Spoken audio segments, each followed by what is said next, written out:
दोस्तों, Pakistan cricket team के साबिक चीफ सेलेक्टर इंजमामुल हक ने फ़खर जमान को बांग्लादेश के खिलाफ T20 सीरीज के लिए कौमी स्क्वाड में शामिल किए गए तमाम बल्लेबाजों से ज़्यादा खतरनाक करार दे दिया है।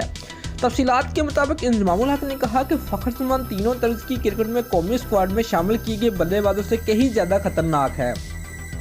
मैं जानता हूं कि गुज़िश्ता कुछ मैचों में उसकी कारकर्दगी अच्छी नहीं रही, लेकिन जहन में रखते हुए कि इसके खेलने का अंदाज दीगर खिलाड़ियों से मुख्तलिफ है, उसे दोबारा एतमाद देना चाहिए था। उनका मजीद कहना था कि पाकिस्तान का दौरा करने पर बांग्लादेश क्रिकेट टीम का शुक्रिया अदा करना चाहिए।